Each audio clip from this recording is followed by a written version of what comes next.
Recording right now. Great. So thank you. Welcome, everyone, and thanks for joining us for this really important topic as we kick off the second part of our series of workshops to celebrate October, which is National Disability Employment Awareness Month. In case you don't know who we are, for those of you who don't know who we are Reach Career Mentoring, and our mission is to help our disabled community achieve whatever they wish to achieve professionally, help them thrive in whatever path that may be, career path, educational path. And we wish to do that by matching up one of our mentors who has a disability with a mentee who also happens to have a disability. That way, this makes for a very beautiful and robust relationship, right? Where we understand each other's challenges, the nuances of the challenges that we face. And so we're really proud to bring this to you all. I am Wale. I am one of the co-founders, as you see here, along with my better half, my wife, who you will meet a little bit more in a bit here. I happen to be an oncologist, and I also happen to have T12 paraplegia. Uh, I'm currently sitting down. I have black hair. I wear glasses. I'm wearing a blue shirt, and I am a male of Asian descent. So without further ado, I'm going to turn it over to my better half to take us into the session. Thank you. Hi, everyone. I'm Jennifer Yang. I have straight black hair, and I'm wearing a beige top today.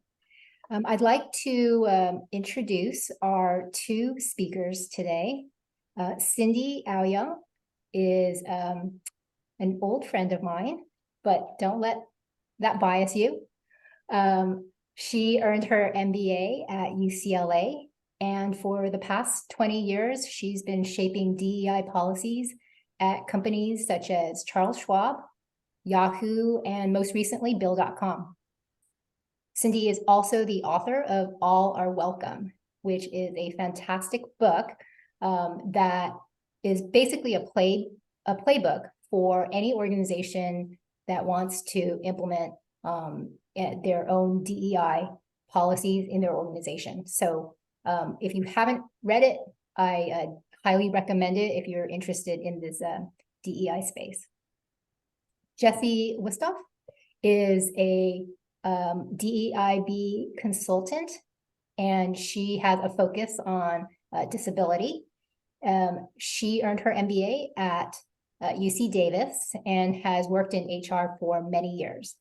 She is an executive coach and a highly sought after public speaker. And she also serves as an advisor and instructor at the Caper Center's DEIB certification program. So with that, I will hand it over to Cynthia. Thanks so much, Jennifer. Hi, everyone. I'm Cindy Owyoung. I also go by Cynthia. Either name is fine. I look very similar to Jennifer in that I am also Asian female with long brown hair, wearing a dark brown, sort of satiny kind of colored top today. Probably the biggest difference is that I also have glasses. So I am thrilled to be part of Reach Career Mentoring's webinar series this month during National Disability Employment Awareness Month. This is a topic that is very near and dear to my heart because I have a brother who is developmentally disabled, and finding employment for him has been incredibly difficult throughout the years of his working life. He has been fortunate enough to have had a few jobs during his lifetime, thanks to the efforts of a really supportive community network of people willing to put in the time and the training and the coaching to support people like my brother. And seeing him feel like he is part of a community and being productive and feeling like a contributor, it makes my heart sing. So I am happy and thrilled to be part of this to help you all reach whatever career goals you may be setting out for yourselves as well. So today's agenda, we're going to go through a few things. We're going to give you a few tips around basic job search strategies. But we're also recognizing that being a person with a disability can come with very specific concerns. And so it's also important for you to know your rights under the American with Disabilities Act. And we'll also talk you through potential scenarios, right? So how can you think about disclosing your disability? How can you handle sometimes inappropriate interview questions? And we will have time at the end for Q&A and whatever questions you may have that is very top of mind that we can help you with as well. So with that, I'm going to jump right in to our job search tips. If any of you have watched the Friends series, hopefully you recognize this GIF of Rachel Green saying, "I'm gonna go get me one of those job things." That's what we're here to help you do. So first, some basics. Now, I just want to also acknowledge that this isn't going to be a comprehensive, in-depth dive into how to do a job search. There's tons of resources out on the web. You can Google it. You can find videos on YouTube. Lots of career coaching and experts weigh in on what is necessary to do to kind of update your resume, create a LinkedIn profile, do all the things that you need to do to search for a job, and like subscribe to places like Indeed or visit job boards and things like that. This list is really the things that I have found have been most helpful to me and people that I know. In terms of kind of broad-based principles or things that you should think about and do in your own job search. I think the foremost thing to remember is that right now it is a fairly tough job market out there given the macroeconomic context. So what's really important is for you to stay positive throughout this time. Job searches can be hard. They can be very daunting. You might get a lot of no's. You might get a lot of no responses even after applying to like hundreds of jobs. That is not unusual, right? So just know that it's not always about you. Sometimes it's about the environment. And so really what I want to help you do is to figure out how you can best position yourself to cut through some of the noise that's out there. So few things from my experience that I've found super helpful. One, target your roles.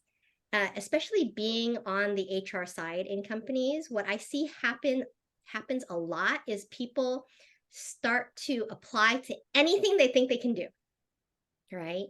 And that might work for some people. I actually think that that's a lot of effort without a lot of return. So I think most people are actually better off by being very targeted and specific with the kind of role that you're applying for and figuring out what are your strengths, what are those key skill sets that you have that you want to apply to a particular type of role. You may not have a specific target career, and that's okay. But being sort of customized in how you tailor your resume to highlight your strengths and matching that to the roles that you're applying for will pay bigger dividends for you in response rates to that than I think just putting out something more generally. The second thing that I think is really important to do is to network. It is very, very true what people say. Most of the time, people will get jobs through networking, especially if this isn't your first job. Now, if it's your first job, you might have to do a lot more sort of applying out there. But to the extent that you can network, which could involve like cold calling people in companies that you want to work at, and just being like, hey, I'd really love to know more about the company. Would you be willing to share about your experience, right? Doing informational interviews like that is a pretty low key way to sort of get information about a company and build your network up. Asking friends and family if they have contacts in either the types of roles that you're trying to target or in the companies that you want to work at. Like any kind of networking that you can do will be beneficial to you. When you apply, make sure that your resume, your LinkedIn profile has the right sort of keywords that recruiters will be searching for, right? Take your cues from those job descriptions. If you see certain words pop up again and again on the types of target roles that job descriptions that you're trying to get, make sure that those are in your resume and your LinkedIn profile. Something that I think that people tend to forget is, especially if this is your first time trying to apply for a job, really look at your social media presence, because recruiters will look at that at some point in your process, especially if you're near like a hiring decision around that.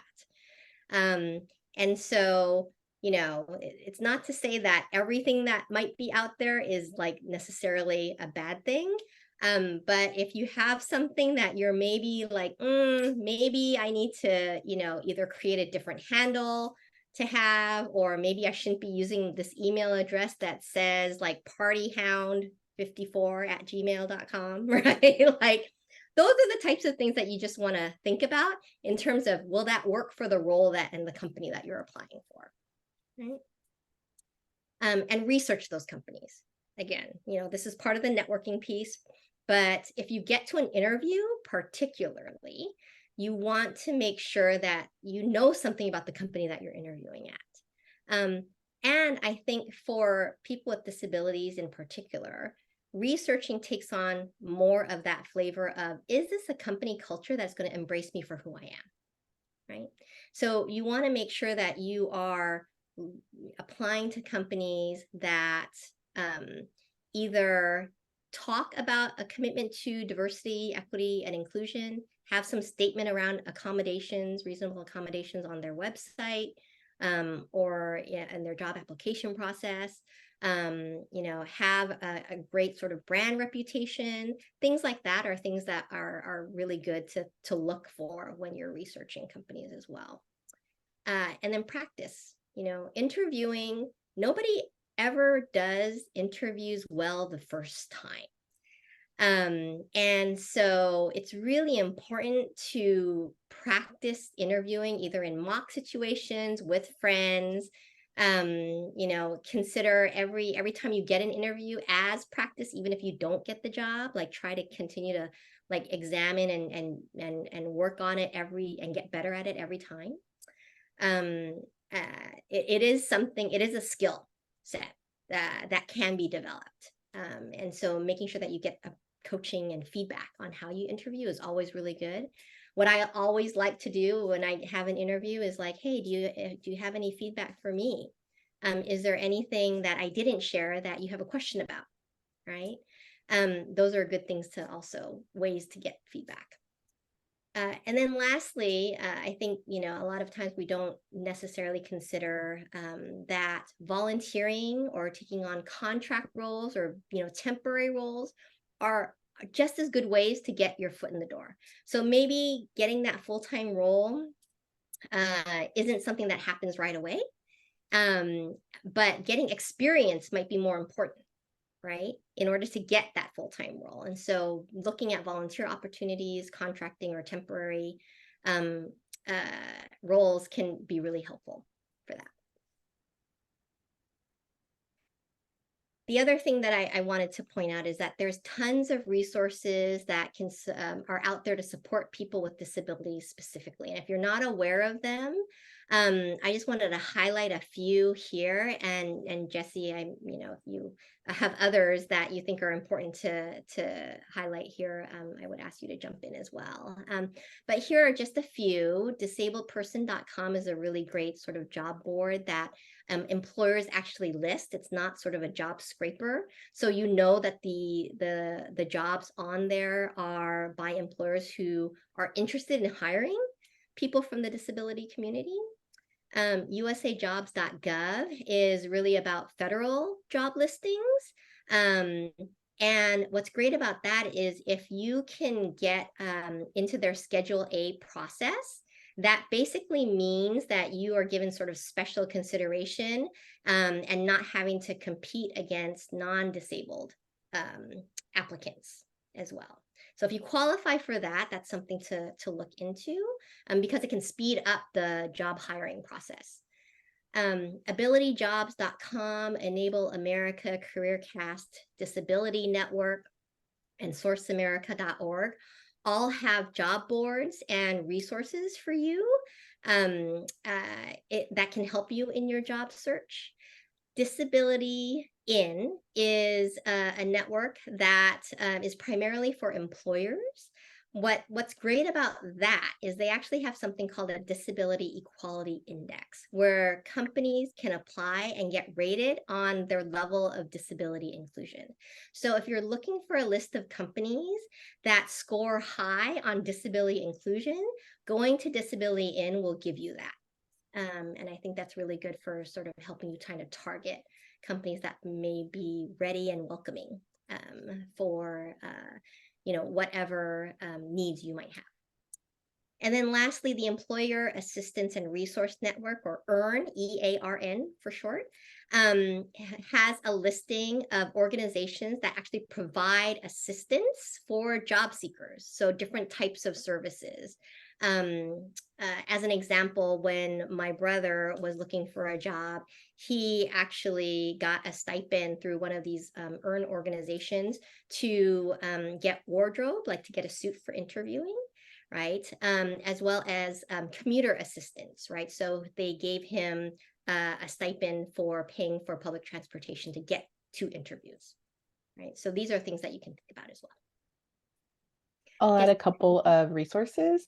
Disability In also has a Rising Leaders program that might be worth checking out to help you get some experience and mentorship.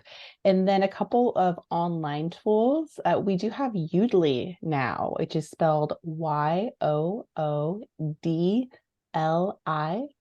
and then it's .ai for their website. And they'll basically plug into your Zoom, I believe, and watch you interview, and they'll give you some feedback about different filler words you use, eye contact, the types of themes that you share in your practice interview, essentially. So that's something I've used that's been great. So if you are looking for your first job or you haven't interviewed for a while, that can be helpful.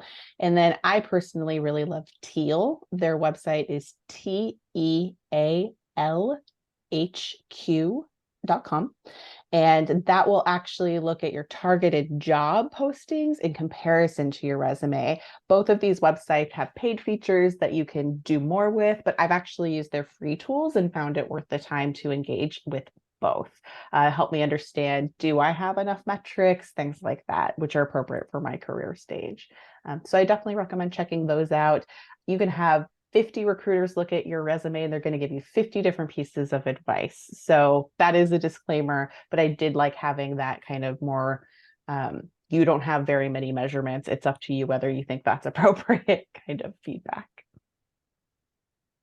Awesome. Oh, and by the way, I didn't do my visual description. My name is Jessie. My pronouns are she, her. I'm a fair-skinned Caucasian woman with red hair pulled back in front of 2 bookshelves with various art books and knickknacks.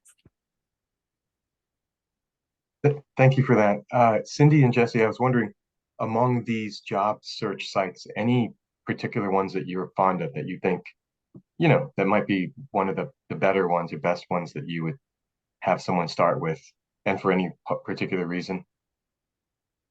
I'm not partial to any. I think some of them are more targeted than others. And so, depending on what you're looking for, that's something to consider, which I think is consistent with Cindy's point over we don't have an infinite amount of energy. So, finding the one that works best for what you're looking for, your career stage, your disability, even is pretty important. But I do like the employer listed component because when it's bots, sometimes it's just not valuable. Hmm, great point. Thank you. Yeah.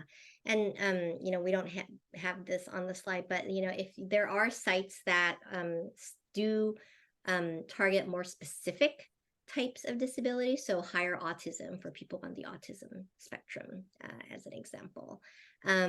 So, but depending on sort of your disability, you can Google or search for that online and see if that might be helpful to you.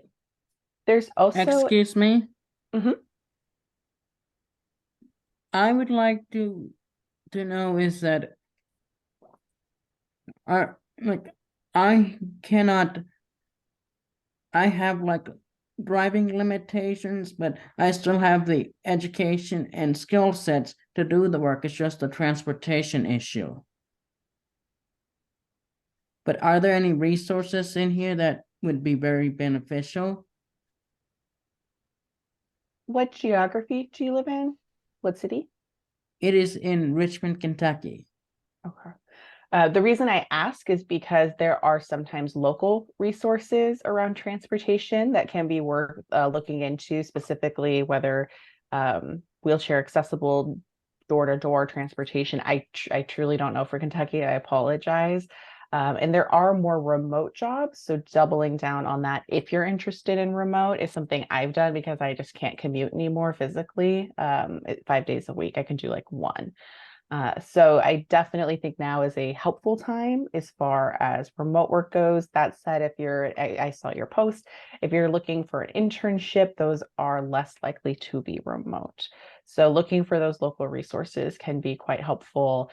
Negotiating with companies just to come in like once a week, if that's something that is possible based on the local resources, could be really helpful. So based on where I've worked in the past, that's what people have had to use because the buses either weren't close enough to them, they weren't accessible themselves. Those door-to-doors can be tedious, I'm not going to lie.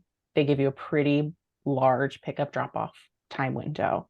But that could be a very reasonable accommodation to say, like, I come sometime within this hour based on the bus availability. So hopefully that helps a little bit. I would focus on those local options if they have any. That's not a small town there, so hopefully they have something. Yeah, and looking at your Department of Vocational Rehabilitation can often point you to some of those types of resources as well. Okay, so we're going to move into the next section, which is know your rights, right? There's a GIF here of a Black woman basically saying it's empowering. So it is very empowering to know your rights. So part of my goal is to equip you with that. The Americans with Disabilities Act. Basically, this prohibits discrimination against job applicants with disabilities in the hiring process, which means it is illegal not to hire you because of your disability, but it is legal to hire the best qualified candidate with or without a disability. So, an employer isn't obligated to hire you because of your disability, but they are obligated not to hire you because of your disability. Like it's illegal for them to use that as the basis of a decision, right? It also requires employers to provide reasonable accommodations for your disability. But there's a caveat with that, which is unless it provides or causes an undue hardship on the employer side. So, that is a little bit of a gray area because what's an undue hardship can be difficult to define. But we can talk a little bit about that as well. I think, in my experience, it's actually very, very difficult for, excuse me, for an employer to not provide a reasonable accommodation. Most employers will work as hard as possible to figure out the right option that works for you and the role. And that will be both during the hiring process, right? You can ask for an accommodation during interviewing and applications, and when you're employed as well. So what is a reasonable accommodation? Basically, it is providing you with the tools and or support that you need to be able to do the role for which you're qualified for effectively, right? A few things to know about that. You generally, you can't expect the employer to know that they need to provide a reasonable accommodation for you. You have to actually be explicit and put in a request for it. You should expect an interactive process, meaning it isn't just sort of like, I need this, and you automatically get it, right? Most employers will require some, potentially they might require some sort of medical documentation. They might have different ideas about what type of accommodation will serve the same goal and purpose for you. And the interactive process of this is that it's not just sort of a one-sided thing, that both you and the employer should be having an active conversation about what will work and what won't necessarily work. Also, the good news is that most accommodations cost less than $500. So it's very rare for an employer to be able to say no to an accommodation, especially if the cost is not going to cause an undue hardship. Some examples of potential accommodations, which again, not an exhaustive list, but just some things that you can think about. If you haven't really ever had to go through a reasonable accommodation process, is flexible scheduling, right? So if you require extra time in between interviews, as an example, right? You can ask for that. Assistive technology, if you need closed captioning turned on during a Zoom meeting, asking for that. The ability to interview or work remotely, asking for more time on any sort of assessments or exams that you might be taking, or modified materials if you might require large print or braille in onboarding materials, as an example. And then adjusting workspace facilities, right? If you're you need a desk that your wheelchair can fit underneath, as an example, or ramps to be able to enter a building that you may be working at or interviewing at. These are all potential accommodations that could happen. Jesse, did you have something that you wanted to add? No, I've had a bit of a mixed experience on kind of what companies say are reasonable versus not reasonable. I think that one thing worth noting is I'll talk a little bit about disclosing pros and cons, but when it comes to reasonable accommodations, remote work has actually historically been one that rulings have been in favor of the employer to say that a job cannot be done remotely. And so now it is more often considered a reasonable accommodation. It is harder for companies to argue that it is not, based on the fact that a lot of office jobs were remote for 2 years. But that said, you can make sure you keep an eye out on the job description itself, because some I'm now seeing very explicitly say that being in the office is an essential function of the job. So you can get that clue now. But that is a fight I personally wouldn't fight, because they explicitly say it's an explicit function of the job. They're not a lot of those job descriptions, but I have noticed like 3 in the last month. Excuse me. Mhm. Like right here in our Zoom, Mhm. you can click on the more options and then turn on closed captioning. Yes. Just as a quick side note, and when it comes to accessible technology, there are options that I have found that could be very useful. That's specifically for me. There are, and if there's a couple you are particularly you find particularly helpful, dropping them in the chat would be awesome, and we can share them verbally for people who are watching the recording later. And then we also, I mean, you can find some pretty great things via Google, and there's so many things that are free now. It's pretty great. But thank you for reminding people, it is sometimes in the more section when you are trying to enable closed captioning. One of my big missions right now is just to tell people to automatically enable it when they are leading a meeting, because sometimes it's blocked on the back end. So yes, absolutely. And actually, I will say the automatic closed captioning on Zoom is better than a lot of other products, I'm happy to say. Absolutely. Last thought, you can visit the Job Accommodation Network, which is askjan.org.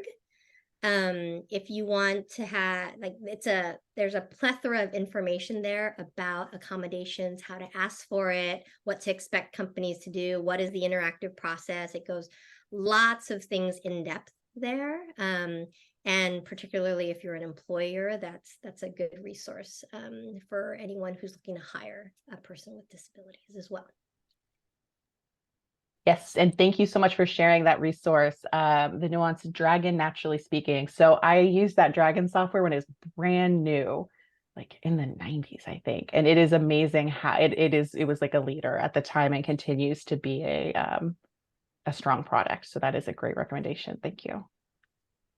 Awesome. Now I will turn this back over to Jessie, who will talk about disclosing your disability and what to consider. Thank you, Cindy.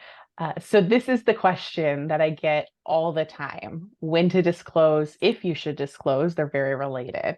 So I wanted to talk a little bit about those options. It's really important. Like my big disclaimer is this is a very personal decision, and do what's right for you, right? I like to sometimes literally list out what are the pros and cons of disclosing right now, what's the right decision for me and the outcome I'm looking for. And I will say, in that first round of interviews, and we'll talk about interviewing right now, I actually don't disclose then because I've made the mistake of asking too many questions that are related to my health. And I think it just made the interviewer like suspicious. Like, what is she getting at? What's going on? They're going to just be high maintenance? Like, is that the issue? So I actually don't talk about my disabilities in my first session anymore. That said, here's what to consider. What's going to set you up for success in that interview? So for me, I don't need that to set me up for success in that first interview, right? And if that answer, when you're asking yourself that question, is an accommodation, whether minor or something that has a couple components, or those two things overlap, definitely ask for it. It makes it easier for you. It makes it easier for the recruiter, and it gets you set up for more success, right? You don't need to go into a lot of detail. I think that's the thing that makes people nervous. And that speaks to kind of the mistake that I made, is I was asking too many detailed questions. Now, my insurance provider is essential for me. So I just ask them and I say, well, my salary target range depends on who your insurance provider is. Can you tell me more? And they go into details. And that gets me the info that I need, for example, because I'm not about that starting over with different providers life. So for me, I'm lucky enough to be able to try to narrow that down. I need to be able to go to my specialist, right? Not an accommodation though, but it really affects when I talk about and what I talk about related to my disability and accommodation. Excuse me? Uh-huh. Can you repeat that? Is that part of the first step, first interview, or can you repeat that, what you just said? Yes, absolutely. Thank you for asking. I do talk quickly sometimes too. So I don't disclose during my first screening interview because I don't need an accommodation in that first interview. That said, if you think you need an accommodation, if you have something specific in mind, absolutely ask. It not only makes things easier for you, but it makes things easier for the recruiter so that they are, and their goal is to get you that job.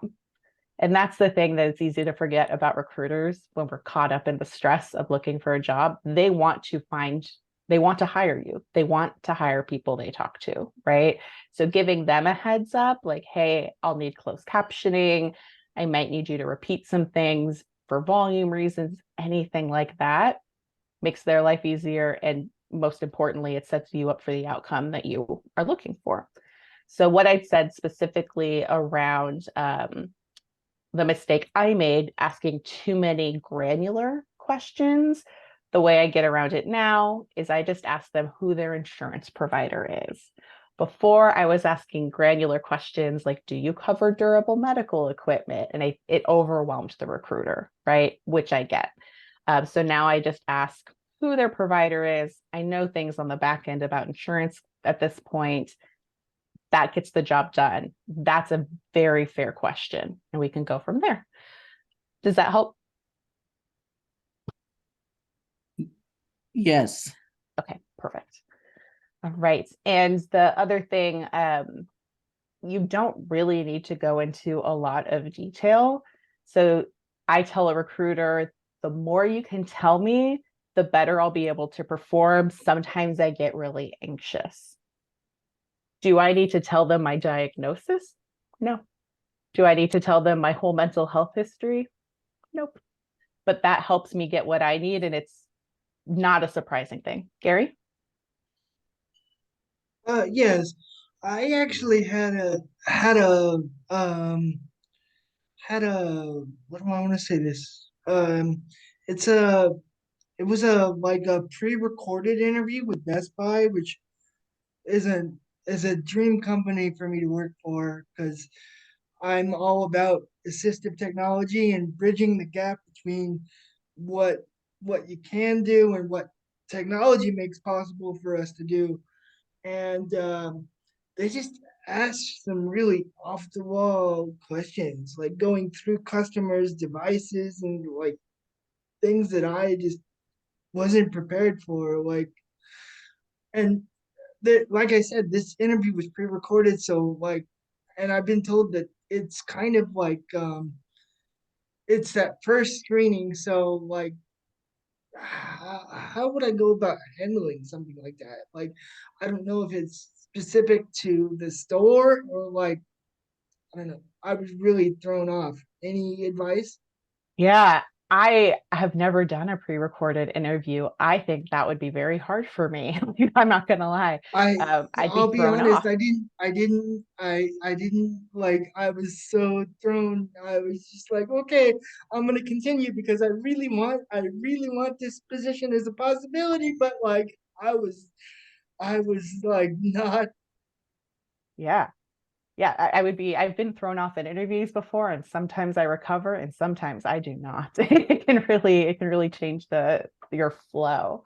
So what I used to do very extensively, especially when you have that like ideal job or ideal company, and you might have done this. Tell me if you did this and if you found it helpful or not. I look at Glassdoor because it'll have like reviews of the interview process, and sometimes people give you like a heads up about those things that surprised them, Okay, and well, that's really helpful. That's been helpful for me. I haven't done that for a while, but like a few years ago that was key. um, I also will Google the specific role, and sometimes I'll find other resources. What are common jobs for this specific thing? That has helped me a little bit. They're more general questions. So in something as specific as what you're describing, that Glassdoor interview reviews, going through that, going to your specific geography, you can put that filter on. That might be helpful. That's the best tip I have. okay, I'll consider that. Thank you so much. Yeah, of course. Next slide. All right. So after you're hired, the one thing that's really important is you have to disclose before there's impact on your performance. Now, one reason to wait is you aren't quite sure what accommodations you need. Your disability might be new. It might be a new type of work for you. So I've actually waited in the past a little bit because I'm still trying to learn that. Sorry. So if you just don't know, waiting makes sense. I've waited and it's made sense. But I know people who have waited because they didn't want to ask for an accommodation, because they didn't want to disclose, because they knew biases exist and discrimination exists. And so is it worth it is a really fair question. I hope it is. I want you in a good, healthy environment where it is. And I think a lot of us have experienced times where we have faced discrimination. And I'm not going to pretend that's not true, to be, just to be real. But if you are sensing your performance is not going as well as it can go, you really want to disclose, because at the extreme, if you're not meeting performance standards, they can let you go. And if you then say you have a disability, you don't have a case, unfortunately, because you didn't disclose, you didn't give the company the opportunity to provide the right accommodations. So it's really important, if you haven't asked for one for whatever reason, whether it's you don't know what you want, you are nervous about it, both valid. As soon as you start to see some sort of impact, that's when you really want to go ahead and disclose. And you might not see any impact. Not everyone needs an accommodation. I want to be clear about that as well. But that's my one unfortunate, reality around. Make sure you stay on top of that. All right, so self-advocacy. So some of you, I think you're probably at different career stages. I think it's valuable to talk about the differences between what does self-advocacy look like at school versus in a workplace. And, regardless of what your education background, what I'm saying applies to both high school, college, any sort of specialty training. Advocacy resources aren't really built in to companies like they are in schools. So sometimes really big companies have accommodation specialists that can be really helpful. But advocacy resources are a little bit different. There's no one to go have conversations for you. There's no one to who's done the same thing 50 times with the same teacher, right? So that is different, and that could be a little intimidating for me personally, and I think some other people. There's no automatic reset every year or semester, which is got pros and cons. So the pro is once you find something that works, an employer that's going well, you don't have to start over every 6 or 12 months, which is fantastic. The con is if something's not working great, there's not that built-in reset button. So it's really important to keep going through the quote unquote iterative process if something's not working as you need it to work, as you would thrive with it working. And then how to handle. So these are some things I've experienced. I've heard lots of other people experience. There's a group right now that I join. It's called Diversability. So it's the word diverse, drop the E, add ability. They have a Facebook group, but they also have a community you can join, and you can have your peer groups talk through some of these situations that you might be in. I want to be mindful of time, so feel free to ask questions if you want me to go into more detail on any of these. Bad assumptions. Your accommodation is going to be too expensive. I say up front, if I ask for something, if I had to ask for something for my desk and I said, I found these 2 options, this is my preferred one, this could be a backup, I just worry it would have to be replaced more quickly. So they aren't like, oh, that must cost tons of money. It didn't. Should we have to do all of this heavy lifting? Maybe yes, maybe no. That's for us to have our own feelings about, but it just makes me feel more empowered. I have had people think I'm making it up. You see me from here up, you're going to make assumptions about whether I have a disability or not. That can be really hard. I find that in relationships with peers at a job where they think I'm like exaggerating or making it up, I might start looking for another job. We need to pay bills, so I'm not going to quit, but I might start looking for another job because I find that pretty toxic for me personally. I think that there is some important realities around people might not be exposed to disabilities like that in like ways where they have conversations. So they may be confused. That's different. But if they have a lot of, we'll talk a little bit about those kinds of questions that come up. But in the interview stage, people may assume that you can't do the job. For example, oh, we're construction, you can't do the job, you're in a wheelchair. There's a lot of jobs in construction. Not every job is walking a balance beams on the 50th floor. So I think really understanding the range of jobs in a role, and just like in any interview, speaking to how you know you're successful in the role. That is what everyone does in an interview. Thinking through that can be quite helpful. Inappropriate questions. These are my favorite. These are the ones I get all the time. What exactly is your disability? That is an illegal question. That is a question that I dodge. Sometimes I answer it. It depends on my relationship with the manager. I am very fortunate that I've had managers that know this is an illegal question, and I've been more about like, what do you need? Which is great. Questions about how you do something not relevant to your job. Those upset me. I'll be really honest. I dodge those questions. Again, this is your personal decision. I dodge those questions. Like, you know, I just get it done and I move on pretty quickly. Questioning whether the Jesse, forgive me. How do you say that? How do you phrase that?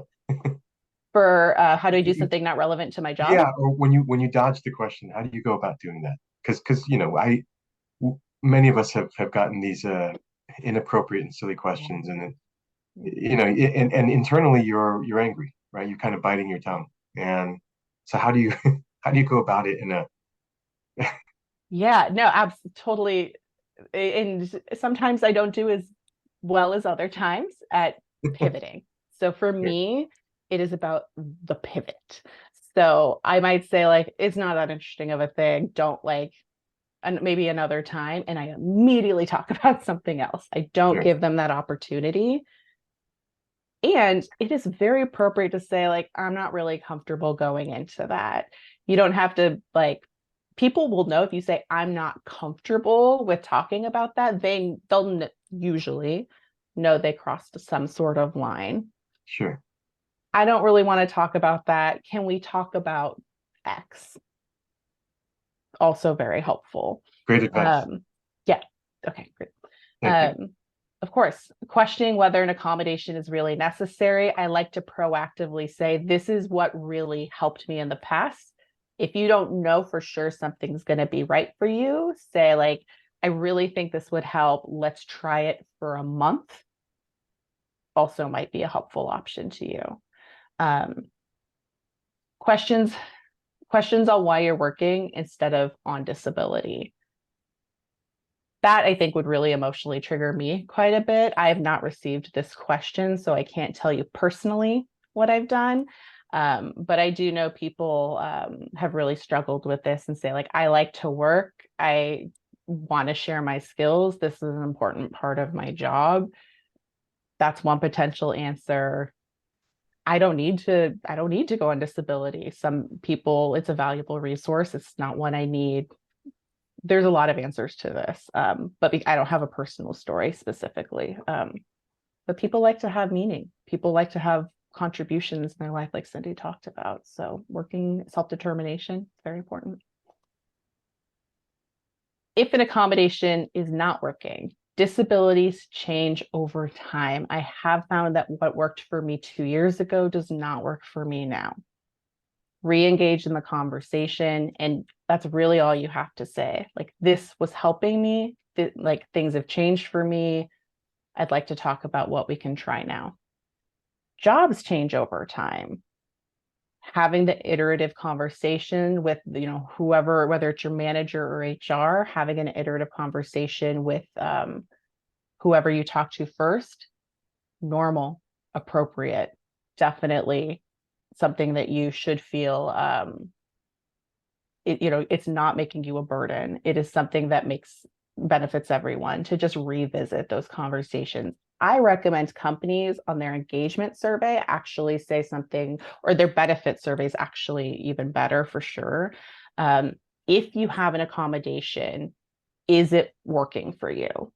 Because those are usually anonymous. And so if a company has like a lot of no's and no yeses, they know they need to look at their process, right?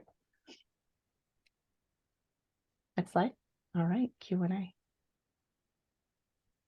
Well, I know that we have 5 minutes left, and we have been engaging in wonderful Q&A throughout the 55 minutes or 50 minutes or so that we've been talking. And unless there are any like burning last questions, I'm happy to turn this back over to Hua and Jennifer for closing. I have a question. Like, what about, we have been mostly talking about getting jobs. What about starting our own businesses? I would definitely recommend joining Diversability for that. There you will have a peer network of people who are doing the same thing, who you can talk to about what they have learned. So I'll type it too so that it's easier to kind of copy paste, but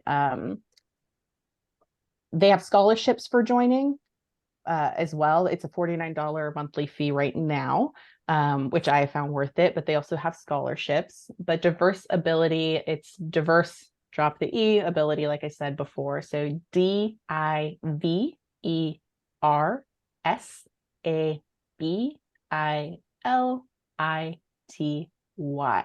There's the Facebook community for free, and then you can find out about joining the moderated group. Lots of entrepreneurs. So there's even entrepreneurs, disabled in that same Diversability. Yeah. Website. Yes. Yeah. And people doing lots of cool things. Yeah. Can you actually can I get this PowerPoint presentation via email? We can figure out what I think Jennifer said yes. Shamyak, I think I don't know if I'm pronouncing your name correctly. It's Shamak. Shamak, thank you. Shamak, if you want to leave your email address in the chat box or send it to me directly in the chat box, I can go ahead and send you a copy of the slides.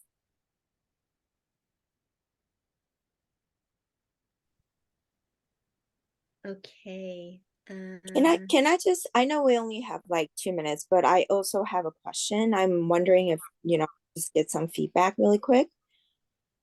So I have more of a physical disability where I can't really write. I can't really type fast either. And basically mobility wise, I can't really walk either. So this is where I'm kind of stuck applying for a job. Normally, I know we can probably request, let's say, a phone or Zoom interview, but there are a lot of moments where, they do ask me to type or write applications or, answer certain things. And I find that very difficult to not disclose that, but I don't feel comfortable enough to disclose all of that. Like, how do I tackle that part of it? Yeah, do you have a voice to text software that you like to use? Well, that's the thing, because I have everything Mac and it's not compatible with like Dragon. Yeah, and they always say to just use Apple, but it really sucks. It's not great. It's really not great. There has to be a tool out there. I apologize. I don't know one for Mac off the top of my head. I've been experimenting right now, but that would be a good question for Diversability. Connect with me on LinkedIn. Sure. Reminds me this is your specific question. I know someone just posted something similar, and I have it on my I have it saved if I'm remembering correctly. So go ahead and send that via LinkedIn.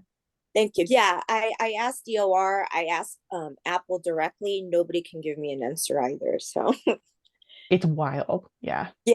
Okay, thank you. I appreciate it. Mhm.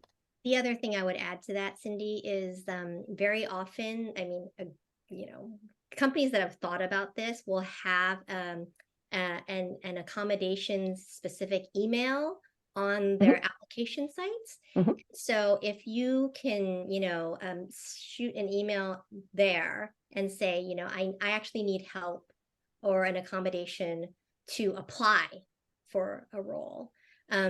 Hopefully, at least I can tell you based on my own experience, like what we would do would be we would reach out and actually have a recruiter sit with you and fill it out in real time with you if you didn't have that capability to do it yourself. Okay, thank you. Mm-hmm. Can you send a link to your LinkedIn profile quickly in the chat? Yes, I'll do that real quick. I am very easy to find, but my name is hard to spell, so I'll go ahead and pop that in. All right, you guys, we are over time right now. It is 1:01. I really want to thank everyone for just showing up and participating in our talk today. If you liked our talk, we are Reach Career Mentoring. We are a 501c3 nonprofit, and we rely on public donations to develop educational programming for students with disabilities. We're an all-volunteer crew, and 100% of our proceeds go towards supporting this programming. So if you want to donate, you don't have to. We have Zelle and Venmo QR codes at the bottom. If you have any questions or if you want to give us any feedback, we would love to have it. Go ahead and just email us at reachcareermentoring@gmail.com. With that, I am going to close this session out unless anyone has anything else to say. Thank Wonderful you, everyone. questions. Thank you. Yeah, thank you, Cindy. Thank you, Jesse. And thank you, everyone, for coming. Shamyak, Cindy, Gary. And a copy of this Zoom meeting will be available on our website at reachcareermentoring.org. Give us a few days to put it up and we'll make sure that you have it. Thank you so much, everyone. Take care. All right. Thank you. Bye. Bye-bye. Bye. Ladies,